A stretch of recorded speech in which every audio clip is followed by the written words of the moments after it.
ಪ್ರಜ್ವಲ್ ರೇವಣ್ಣ ಗರಂ ಆಗಿದ್ದಾರೆ. ರಾಜಣ್ಣ ಪದೇ ಪದೇ ದೇವೇಗೌಡರ ಸಾವಿನ ಬಗ್ಗೆ ಮಾತನಾಡ್ತಾರೆ.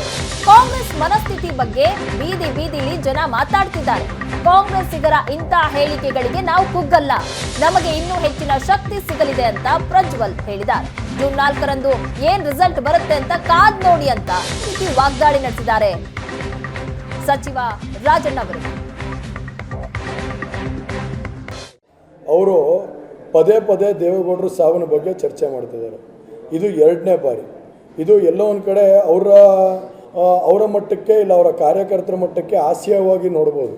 ಆದರೆ ಜಿಲ್ಲೆ ಜನತೆ ಇರ್ಬೋದು, ಇಡೀ ರಾಜ್ಯ ಇರ್ಬೋದು, ಇಲ್ಲ ದೇಶನೇ ಇರ್ಬೋದು, ಇವತ್ತು ಅದನ್ನು ಏನು ಸ್ವಾಗತ ಮಾಡೋ ಅಂಥ ಹೇಳಿಕೆ ಅಲ್ಲ ಅದು. ಇವತ್ತು ಅವ್ರಿಗೆ ಒಬ್ಬರು ಹಿರಿಯ ರಾಜಕಾರಣಿ ಆ ಥರ ಹೇಳಿಕೆಗಳು ಕೊಟ್ಟಂಥ ಸಂದರ್ಭದಲ್ಲಿ ಅವ್ರಿಗೂ ಕೂಡ ಶೋಭೆ ತರೋಂಥ ಕೆಲಸ ಆಗೋದಿಲ್ಲ. ನಾವು ಕಾಂಗ್ರೆಸ್ ಪಕ್ಷನ ಇವತ್ತು ಯಾವ ಸ್ಥಿತಿ ಇದೆ, ಇವತ್ತು ಕಾಂಗ್ರೆಸ್ನ ಮನಸ್ಥಿತಿ ಯಾವ ರೀತಿ ಇದೆ ಅನ್ನೋದ್ರ ಬಗ್ಗೆ ಇವತ್ತು ನಾನು ಮಾತಾಡ್ತಿಲ್ಲ, ಬೀದಿ ಬೀದಿಲಿ ಚರ್ಚೆ ಆಗೋಂಥ ಕೆಲಸ ಆಗ್ತಾಯಿದೆ. ಹಾಗಾಗಿ ಇವೆಲ್ಲ ನೋಡಿದಂಥ ಸಂದರ್ಭದಲ್ಲಿ ಎಲ್ಲೋ ಒಂದು ಕಡೆ ಒಳ್ಳೆ ವಾತಾವರಣ ಆಗೋಂಥ ಕೆಲಸನೂ ಆಗ್ತಾಯಿದೆ. ಇವತ್ತು ಇವೆಲ್ಲ ನಾವು ಇದರಿಂದ ನಾವೆಲ್ಲೋ ಒಂದು ಕಡೆ ಕುಗ್ತೀವಿ ಅನ್ನೋ ಮನಸ್ಥಿತಿ ಇಲ್ಲ. ಇನ್ನು ನಮ್ಮ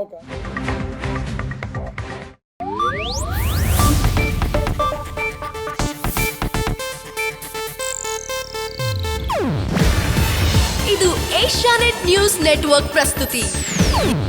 ನೀವು ನೋಡ್ತಿದ್ದೀರಾ ಏಷ್ಯಾನೆಟ್ ಸುವರ್ಣ ನ್ಯೂಸ್.